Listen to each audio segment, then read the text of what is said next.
like certain types of laws where they like differentiate in treatment of different groups of people because like it's a extraordinary situation usually connected to war, etc., and there are like various concerns. Like it's assumed that this is not your typical way of doing like how like you should run a state.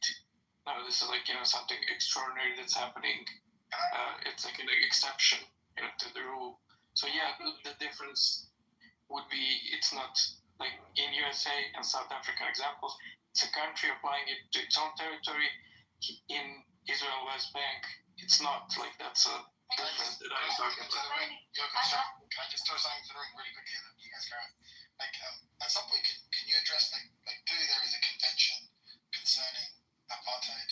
So can you like I don't know whether or not it's you and I appeal to that, Yoko or Zeleny, can you show why your concept of apartheid is more robust than the convention on the prevention of it? At some point. Why does he get to speak on that? This is a debate between those two, and I get to speak because I'm a margin and I'm better. I think Timothy raised an important issue that we can come to. But Zeleny, I just want to remind you of what you defined apartheid as. You said that it had something to do not just with territory, but with citizens. And what I'm reminding you of is that it doesn't, precisely because it has nothing to do with citizenship. It enables, you must be aware that African Americans didn't have civil rights until the 60s or the 70s, right? Like that's when they literally fought wars on behalf of the United States without ever having a passport. So going back again to the example of the West Bank, and we can refer to international law. I think Timothy raises an important issue about the entire body of law that relates to, or a body of research on what constitutes apartheid. But Zeleny, I'm just asking you, if there is one side controlling territory, you keep saying disputed and occupied territory, okay? And that's fine. I'm just asking you, if I give you examples, concrete examples, not just of separate roads, but of the ability of the Israeli occupation forces to shut off water, to shut off supplies, to control people's movements between one city and the next, between one village and the next, to literally build a wall that is separating entire communities from one another.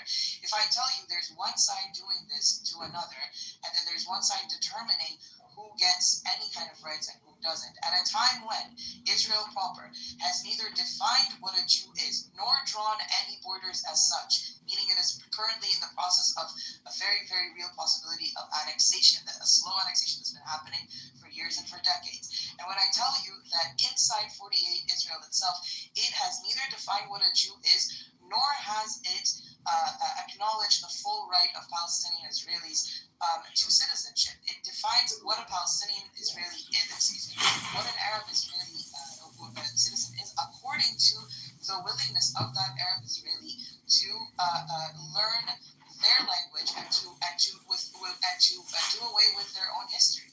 Like, this is an even more extreme version of reservation law, if you ask me. But I'm just saying, like, that citizen-making engineering process, right?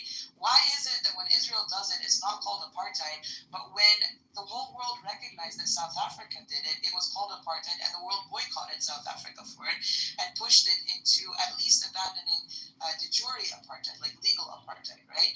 At least in principle. Why is it that when America had Jim Crow, today we're capable of recognizing and calling it Jim Crow and recognizing the legacies of settler colonialism and slavery as racism, and saying that we support the civil rights movement and its products, its results? Why is it that when we talk about the history of settler colonialism in general, we have a notion of the evils that it committed in the name of building its progressive states? But when we point to an example of an actually existing state today carrying out the same practices, okay, on land that is taken by violence, carrying out the same violent practices, you hesitate to apply the same principle. It's the same practices of separation, the same practices of engineering what counts as a citizen and what doesn't through ethnic cleansing.